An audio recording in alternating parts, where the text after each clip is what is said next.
and Wellness. Yeah, Jen Miner, there you are. All right, so when I see it live there, I'll stream it. Okay, all right. It should be popping up any second now.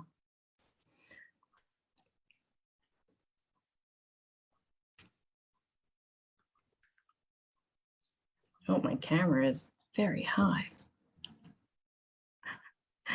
Hey guys, we're gonna give it a few seconds and let people hop on. We have Dr. Touchinsky here. Did I say your name right? That's very good. Yes, absolutely. I did. Yay! I always call you by your first name, so it wasn't. I'm like, wait a minute, I should probably ask if I'm saying it right for his last name. First attempt. Yeah, absolutely. Good. Awesome. So we're going to be talking to him about his functional medicine practice. He is in Pennsylvania, and he's got lots of really great stuff going on there. And I wanted to highlight him and bring some attention to what he's doing, because I think it's phenomenal. And it really is a wonderful approach to health and wellness and being able to manage your health in a different way, in an effective way that can be out of the box for some of us, because it's not something maybe that we're familiar with. So, or maybe we're familiar with it, but maybe we're a little intimidated by, whatever the case may be. So, I thought it was a great opportunity to have him on, and I'm going to tell you a little bit more about him in a second here. It looks like we have some viewers popping on now, which is great. Great. Yay. Let me see, make sure I can see like the chat in case people have questions. Yeah, I got mine pulled up here too, in case anyone has any questions. So yeah, if you guys have any questions at all, go ahead and type those in, and we'll try to get those answered for you live. If it happens after the fact, then I'll see that alert and I'll try to answer them as well if I can. Absolutely. Okay, cool. So let's see here. And while you're working on that, hello to my audience. I was able to share it to Peak Integrative Medicine. I just posted something saying we're not going to have a Wednesday night live tonight for Peak Integrative Medicine's page, but I figured out a way to share Jen's feed to our page. So we're having it tonight. And the technology all worked. It's great. It did, oddly enough. So there's always good days when that happens. Well, we've got great weather here today, so that's helpful. Made it all fall in line perfectly. So, absolutely. So a little bit more about Dr. Touchinsky. He's a chiropractor and a functional medicine practitioner, and his focus is on creative solutions and innovative methods to help people solve their problems and maximize their health. It was in his chiropractic practice that he started to find the missing links when it came to health, the health of an individual, and it really became apparent through that. And that led him to study and become certified in functional medicine and to develop a team. Now he has a whole team of like-minded practitioners and open an integrative medical center in Pennsylvania. So I know a lot of our followers are South Jersey area, Pennsylvania, some even in Western PA. So this is a great resource for you guys. I hope you stay and listen to Dr. Touchinsky. Thank you for being here. It's a pleasure to be here. Thanks for having me on. And you were a guest on my program a couple of weeks ago. I hope everyone went back and watched that. And no, I'm real happy to be here and to relinquish the host's duties for an evening. Yeah, to be on the other side for a change, right? So tell us about, like I said, some people are somewhat familiar with an integrative approach. Some people aren't. What do you mean exactly by that? Yeah, I guess the best way to illustrate that is to kind of share my story as a kind of a newbie practitioner back in the day. 2005, I came out of school. I played college ball and I've had some injuries, and I had experience with the chiropractor helping me for that. And like in school, we get a pretty good background in nutrition and some herbal therapeutics and a little taste here and there of functional medicine. I'm like, I don't want to do any of that stuff. I just want to treat injuries. I want to crack backs. I want to work on the muscles. I want to stretch. I want to use rehab, and not worry about kind of that other kind of weird stuff that's out there that some people are doing. But pretty quickly, like within a year, I would say I'm working on these people and they just hurt all over. And it's not because they just like bent over and tweaked their back lifting something, or it's not because they fell on the ice and had an injury or a car accident. I'd say 9 out of 10 people, still to this day, 9 out of 10 people that come in, it's not from a single injury. It's from just slowly getting worse over the years. Their muscles are in poor condition. They have just this inflammation all over the body, which causes them to really easily trigger muscle pain and muscle inflammation. And just working on their backing, their joints moving better as a chiropractor, stretches or exercises wasn't doing the trick. And then on top of that, these people with chronic pain and chronic injuries, recurring injuries, also had almost 9 times out of 10 as well, gut problems, and they had digestive issues, and they had a poor diet. So I'm like, all right, I built, again, I like resisted that. I'm like, I'll just send them to someone. And I'm up here about an hour and a half northwest of Philly, kind of in the foothills of the Appalachians here. And a real small town, 4,000 people, Warwicksburg, and lots of small towns like that around me. We don't have like a lot of integrative practitioners like you might have in a more urban area. So I looked around long enough and I'm like, all right, no one else is going to do it. I think I better study up and start to offer that. And I did, and I kind of fell in love with it. And so that's why I'm here today. Yeah. And then when it comes to chiropractic, you know this as a chiropractor, but people don't realize that, they complain about having to keep going, right? So often to a chiropractor, well, your general overall health, has a lot to do with how well you hold those adjustments, which then dictates how often you have to go, right? Yeah, it all works together, because even your body's ability to even fire the nerves that control your muscles, and then for the muscles to fire themselves properly, there's a lot that goes into that. It's not just kind of a simple mechanical thing like a pulley or like a hinge. There's this whole chemical kind of cascade that happens every time your body does really anything, from a thought to moving a muscle to digesting food. And that requires different nutrients, different neurotransmitters, and it involves a healthy functioning nervous system, immune system, brain, and it's just really, you can't separate them out. And without going into too much of kind of a rant, that's kind of the problem with healthcare these days. This is the age of the super specialists. So it can be as kind of splitting hairs as much as, all right, I think you have a throat problem, so the doctor sends you for a throat scope, and then they find something that's down like an extra couple centimeters. Well, like, no, that's the GI guy, so I can't. So you end up splitting a person into so many different pieces, and you have this doctor looking at that problem, this doctor looking at that problem. Whereas I feel in functional medicine, and even with like health coaching and some of those other wellness related fields, that's looking at the whole person. And we need to do some more of that. Now you need your specialist. If I have a certain type of tumor in my brain and there's a surgeon that only does those, I'm going to him. But when it comes to a lot of this other stuff, we need the super general, so to speak, to kind of put everything together for people. And that's what we're lacking. Yeah, definitely. So you probably see a lot of people that struggle with inflammation too, right? Yeah, inflammation, and for all sorts of reasons, from stress, poor diet, poor gut health. I mean, there's lots of different causes for that inflammation. And yeah, same thing there. You need to take like a holistic approach, meaning look at the totality of that person. So look at their diet, look at their exercise, look at their sleep. People aren't sleeping these days. Looking at, like I had a guest on last week that we talked about circadian rhythm, and how screwing that up and not sleeping well can affect neurotransmitters, which can then kind of one thing leads to another. Mm-hmm.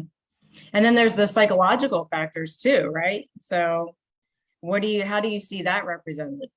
Yeah, so we see that. So I kind of had four broad categories here. I made notes because I'll go off on a tangent and talk about one thing way too much, or kind of get scattered here. So when we say integrative, like I like to look at the kind of different categories of what causes pain. So we got real broad there for a second. So let's talk specifically about pain, because that's what the title is. And if people are coming for their chronic pain, let's give them what they came for. So I would say there's mainly four main broad categories of what can be triggering pain. It's usually not either or, it's usually all of the above. But one is the physical or biomechanical triggers of pain. So that's actual, like you jam your joints, you fall and hit the ground, you twist an ankle, you twist the knee, poor posture from sitting at a desk all day long, or driving the car all day long, lifting something too heavy. So most people, when they think about pain, they kind of you would guess this is the reason why people are in pain.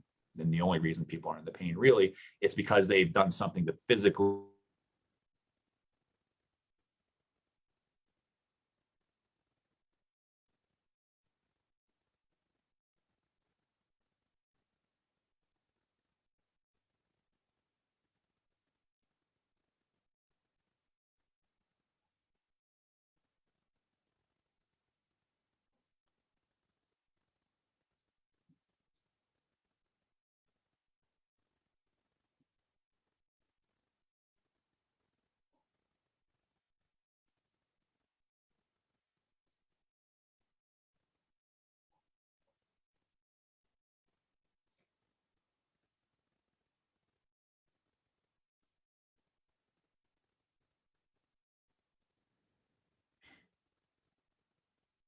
Oh, looks like we lost him. All right, let's give him a minute to get back on here. I'm not sure. Looks like it's still live streaming. So that's good. We'll give Buddy a second to get back on here. And he was talking about the different aspects of pain management and how an integrative approach can be very helpful in that area. We think of pain medication, we think of, shots, we think of all of these other ways to manage it, but we don't often realize that there's so many aspects that feed into this. And so can't wait for him to get back on and talk to us a little bit more about that. Let's see.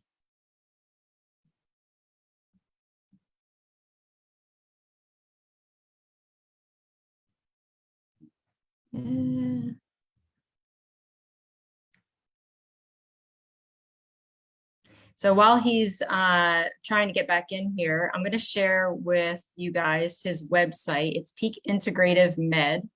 And he also has a Facebook page that I would encourage all of you guys to join on there. So let's share this. I'm here. Oh, you are here. Where are you? I didn't see you. Here is his Facebook page.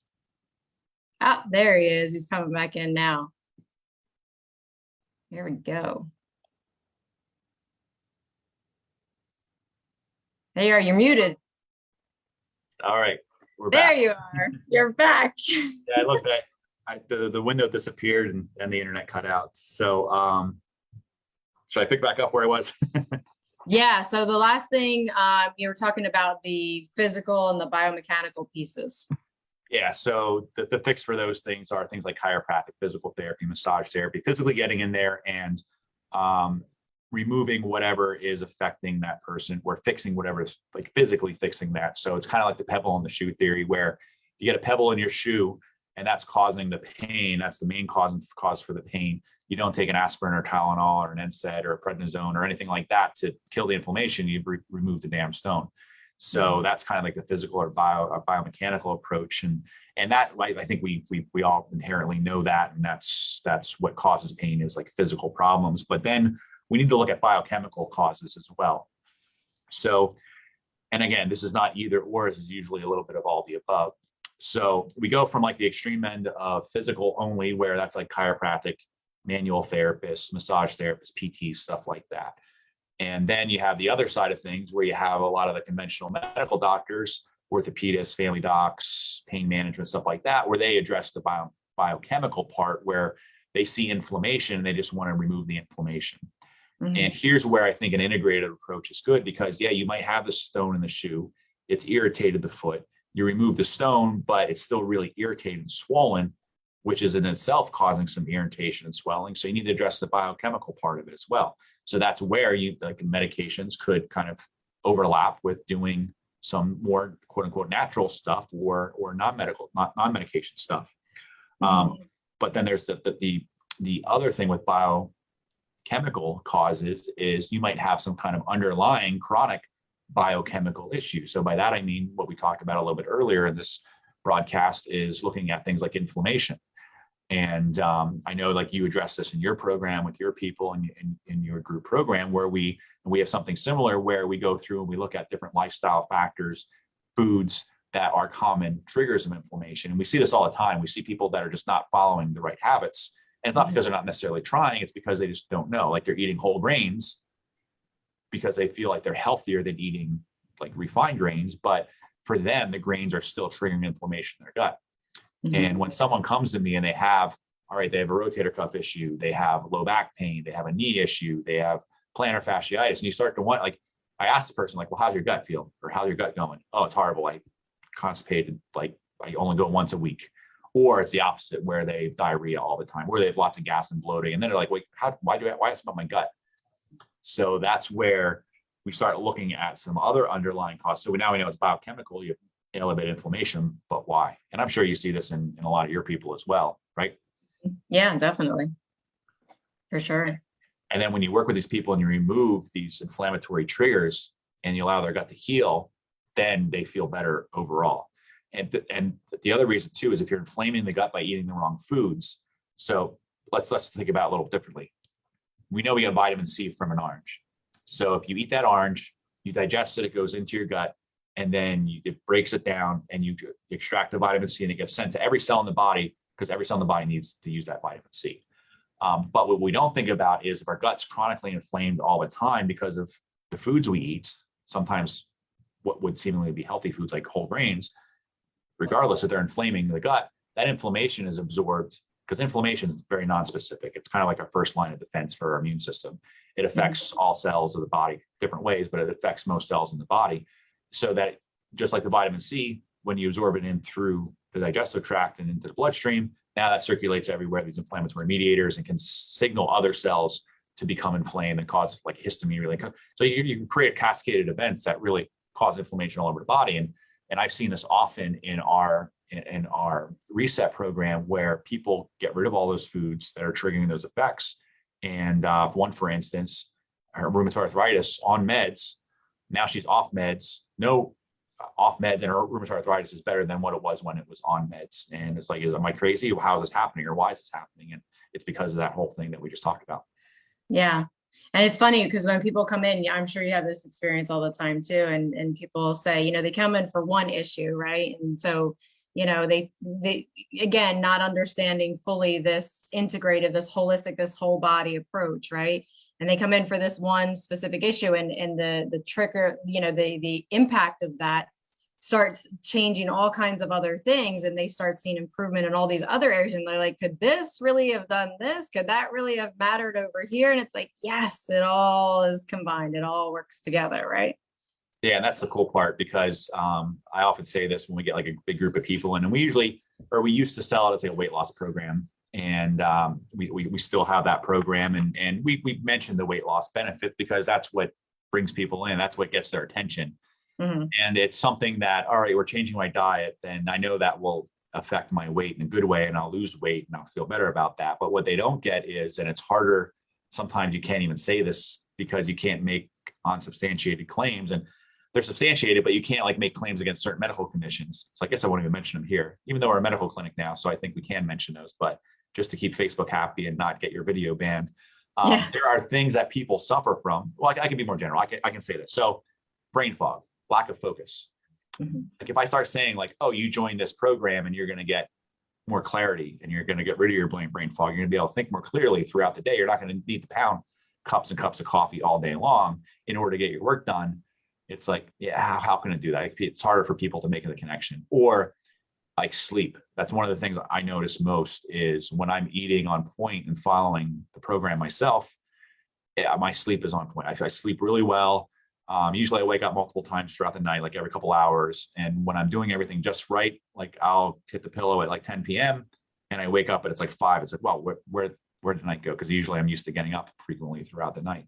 So you start to see all of these other benefits, and then people start coming to us and it's like, well, I know I wanted to lose weight. I lost weight, but then my skin's better. Like, why is my skin better? Or why is my hair better? Or why am I thinking more clearly? I don't get hungry anymore. I don't have my cravings. It got rid of my cravings, even though I'm eating less foods or less calories, I should say. It's more food, more bulk, but less calories.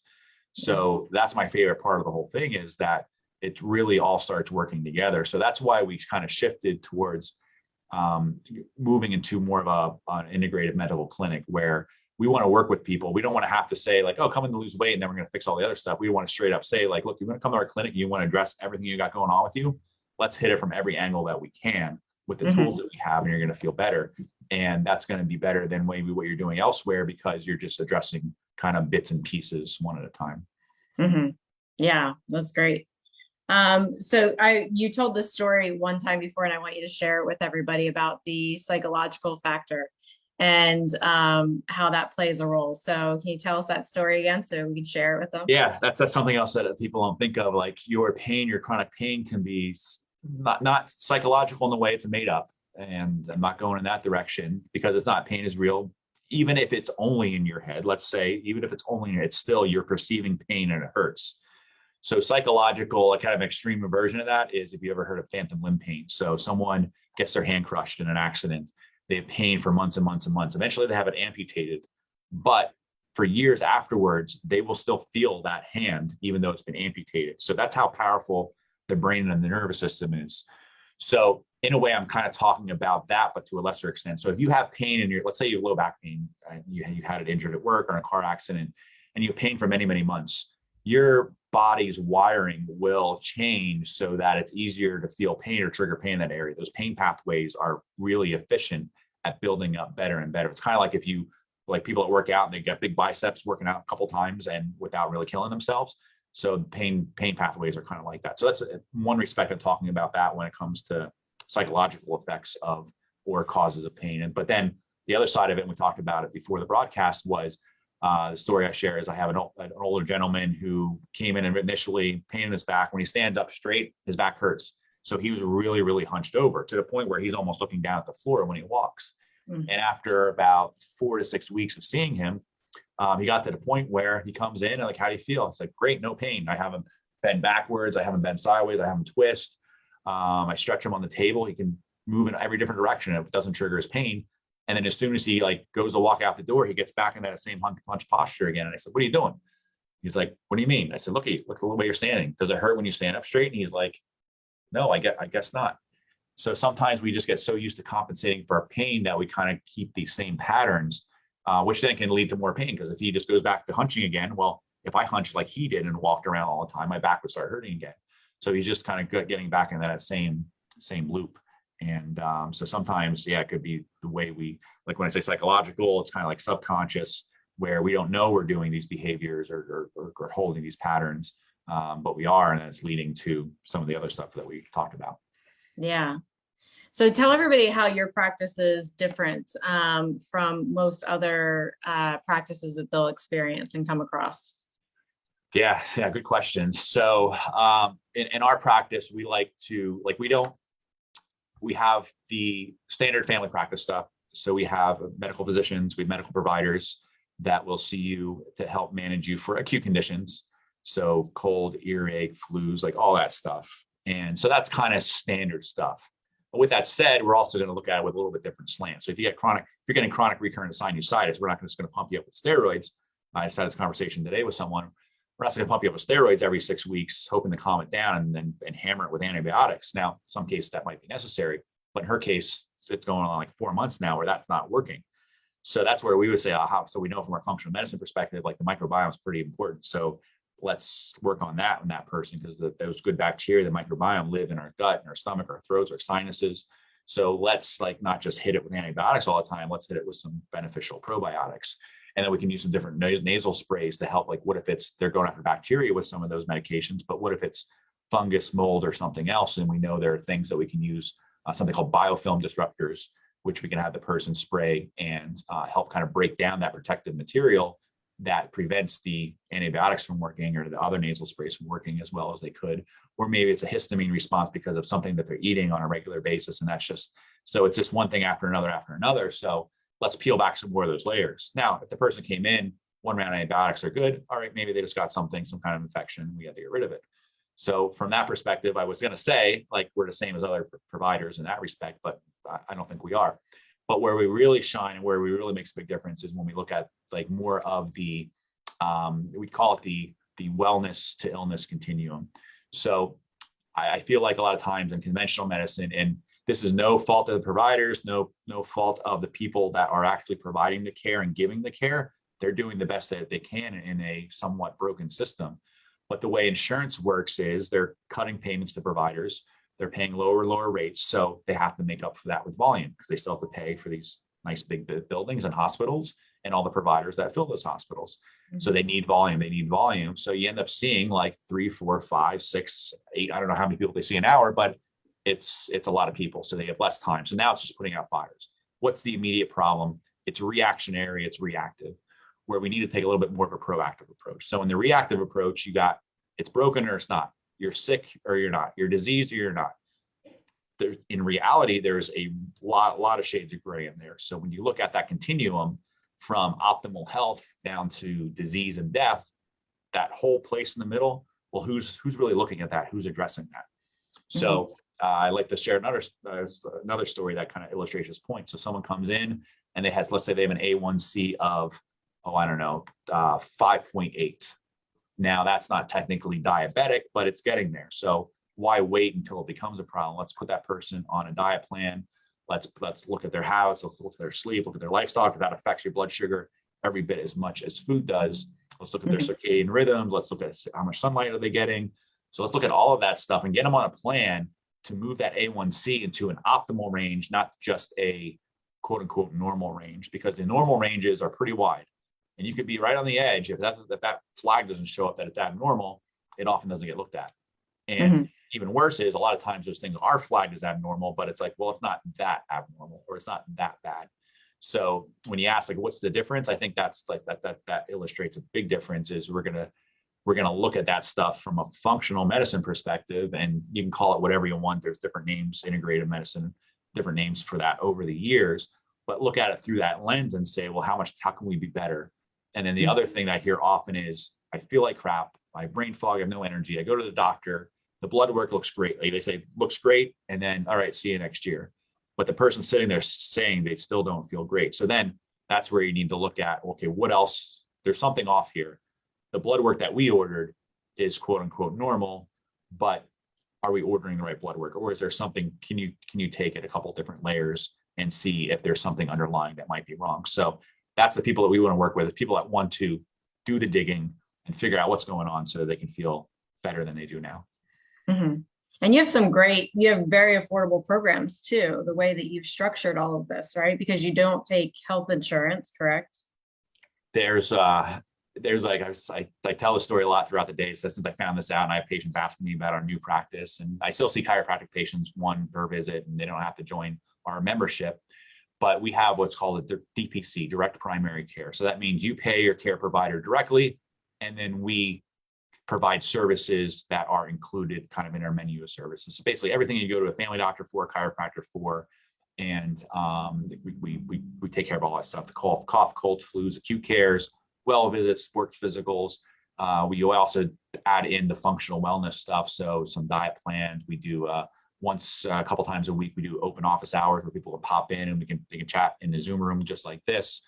But yeah, so when you charge cash direct to people, now you can directly negotiate with labs, with vendors, with other suppliers, with other clinics to get cash pricing. You can't do both. You can't mix some and then some cash, some insurance. It's called a dual fee schedule. So if we're billing out X for blood work, we can't then turn around and only charge Y for a cash patient. Not legal. So here's an example I use for that. We accidentally ordered we ordered the blood work the wrong way. So it was the average panel that we would order on an annual visit. And normally it comes out to $80 our cost because we negotiate it direct. And that's included in our membership, by the way. We don't charge patients extra. But we accidentally clicked the box that said bill to insurance. So the rates automatically went from $80 to over $800. So 10 times the amount. Wow. And so that's just crazy. Woo. Sleep study, we get them for $275 if someone doesn't have insurance. If they have insurance, it could be a lot less than that. You go to a sleep clinic, an insurance-based clinic, $2,000 to $3,000 is what I'm told. Thyroid ultrasound. We sent a patient for a thyroid ultrasound to the hospital across the street. We said, they're coming over, they're paying cash. What's your fees? What will you provide for our member? $220. I had someone else go for a same thyroid ultrasound, so same CPT code.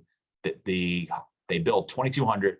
Insurance paid $1,200, or insurance paid some of it, knocked it down, but because of the deductibles, they ended up paying $1,200 out of pocket. So people think they have insurance, like great insurance that's covering things, but they're paying their premiums, they have super high deductible, and they're getting charged more when they do have to go for care. So I think it's a complete racket. So don't sue me for us. So your approach is definitely a great one if you're in the area, and you do virtual services too, right? Yeah, so we like to say, in a way, we're kind of the Netflix of healthcare too, because we are a technology forward company and practice, but we still have that hands-on stuff. So for those of you that like the ability to have a visit like this, now I'm not going to work on it as a chiropractor over Zoom, but to have a telemedicine visit to talk about your blood sugar management, Like there's really no physical exam that has to take place. Now there are certain times when, yeah, you're going to need to get your physical exam on a regular basis and have blood pressure checked and your heart listened to, your lung listened to. So you're definitely going to have that. But if you wake up with an obvious issue that can be diagnosed in this fashion, why say like, okay, I'm free at 3:30 this afternoon, you have to wait till then, or you need to drive a half hour to see me just to have a face-to-face talk when we could have had a face-to-face talk over Zoom like this. So we like to use technology in that way. Reviewing blood work and tests and stuff like that. I know I've done this in the past where, all right, why bring you in for a visit for that? Or why just type it up and say, hey, everything looks great. Why not record, screen share? Here's the blood work, screen share me talking through it. And here's what I'm seeing and sending it to the person.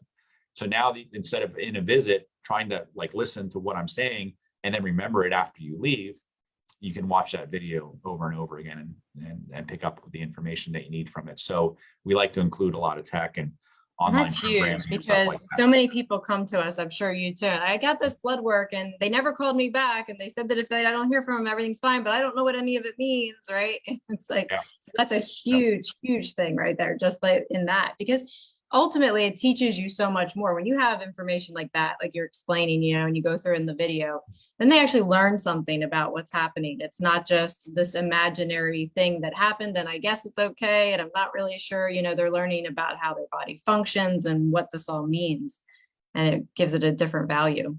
Absolutely. And the best part I almost left out, well, two best parts. One best part is just having the group and the community. So with HIPAA, privacy laws, and all this other stuff, we almost feel like as the patient, oh, I can't talk about what I have going on. Health information is private. It needs to be a secret. You shouldn't tell anyone. Now, as a provider, as a doctor, I'm not going to talk about your problem with anyone else. I mean, that's absolutely true. But when people start feeling like, oh, I can't talk about it, I can't talk.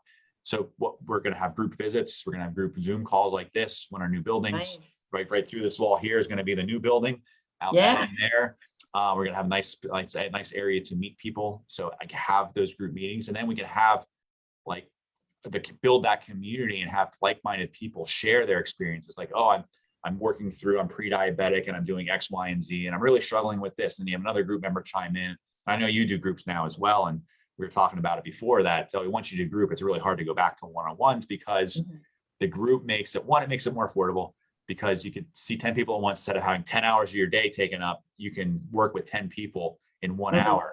So that allows us to really make it much more affordable than we would have to charge otherwise. But the side effect of all of that is you got people helping each other at that point. And someone going through that problem or that had just gone through that problem 6 months prior has much more impact on someone that's just starting the journey versus us as the provider saying, oh, you need to eat this way or you need to do that. And like myself, I have my own journey where I did kind of fix that, but it's like 10 years ago now. So it's nice when you have someone there that's just basically one step ahead of them saying, hey, I was where you're at. Don't worry, stick with it and it'll get better. And that's super powerful. And then the last thing is that I mentioned how we can really reduce the price to offer all these things.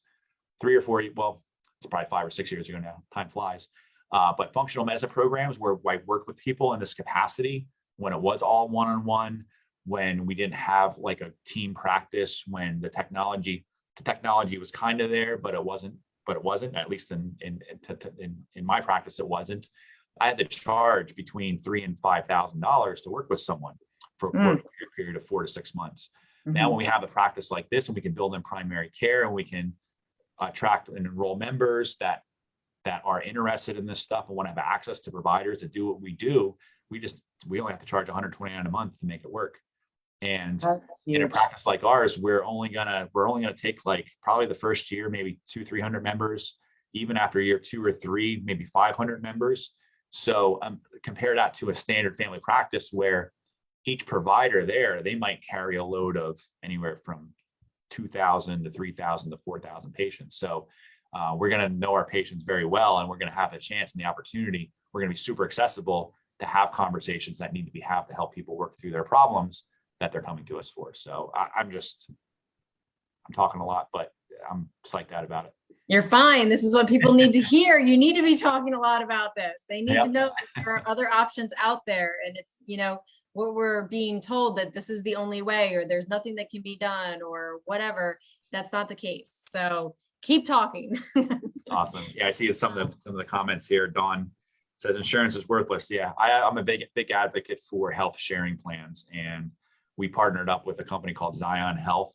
I was able to take my family's health insurance from $1,200 a month with a $16,000 deductible down to $300 a month with about a $5,000 deductible. Now their deductibles work differently, but we're saving a ton of money. I had a family sign up last week, so they're paying for the health share and our practice membership for their family. So now they're covered like all the way around. They're covered for the catastrophic stuff. Now they're covered for all the family practice stuff. And those two together are $650. They were paying $2,400 for insurance alone, out the door, like just gone. So we're saving them $20,000 a year, and they're getting a hell of a lot more than what they've gotten for that insurance if they would have went to an insurance-based practice. Yeah, because that insurance cost still didn't factor in the deductibles and their co-pays and everything that it didn't cover. Wow, that's huge. And it was like $1,800 more per month. Well, I am very grateful that you're doing what you're doing. And hopefully we'll start to see more and more practices pop up like this, or maybe you can start duplicating yourself. Yeah, once we prove it works here, like I want to, like the happiest thing for me would be if I could help save more conventional providers. And because I talked to several before I opened this practice. I interviewed 3 or 4 family physicians, and they were all just like not happy with life. And some straight up admitted it, like it's just a tough system and it's cracking at the seams. And that was kind of in the middle of COVID. So there were problems before COVID. COVID just kind of like exposed a lot of the weaknesses and really brought them to the forefront. But they're overworked. They sign up for a 9 to 5 shift. They're there till 11 o'clock at night doing pre-authorizations and completing insurance paperwork. I had the one family doctor's wife basically crying because her husband, who's almost ready to retire, is at work at 1 a.m. trying to catch up on things. So it's a rough system. That's why I place no blame or I cast no aspersion upon anyone that's working in that. They're just doing the best they can. That's the cards they're handed. And there's providers that they're locked up with no compete clauses, so it's hard to really get them to jump over with us right now. But yeah, there's nothing I would like more than to prove that this model works. And whether it's our practice at a different location or we make a kind of a franchise out of it, or it's just other practitioners seeing like, oh, you can do that. You mean you can charge cash direct to patients, they pay and they're happier, and I'll make as much money as I make now with less headaches. And that's the biggest thing too. In this model, the medical provider sees about 10 patients a day, whereas in the insurance space, because of the volume, it might be, I don't even know, 25, 30, 40 patients a day. So it's really nice for the provider as well. And the happy provider is going to work a whole lot better with you than, all right, blood work looks good, on to the next one. And yeah, it's a crappy system. And hopefully, like grassroots style, we can prove that there's other ways of doing this, including the health share part of it, because that's really nice. And people are so used to like needing insurance. We're told we need insurance. Something happens, you need insurance. And these health share plans, you talk to someone about the health share plans, they're like, well, that's not real insurance. They don't have to pay. It's not like a guarantee, but they've been around long enough now. And I had a friend who had life flight surgery, some pretty major issues, almost died, 6 figures, and a health share paid without blinking an eye. So there is every bit as much legit, in my opinion, as health insurance. Even better because they don't have all of these layers and layers of the books. The book's literally like a 4-page PDF instead of like 30 pages of exclusions and stipulations and co-pays, deductibles, different situations. So anyway, I'll step off the soapbox. And, we'll definitely be following your journey, guys. I hope that you follow him on Facebook. It's Peak Integrative Med is your Facebook page, right? And that's also the name of your website. So check out his plans if you're in the area, or, for the virtual services that they offer, and definitely follow them on Facebook, because hopefully we'll see more of them popping up, right? So thank you for being here, buddy, and spending this time with us, Dr. Touchinsky, and we'll see more of you soon. Awesome. Thanks for having me. Bye.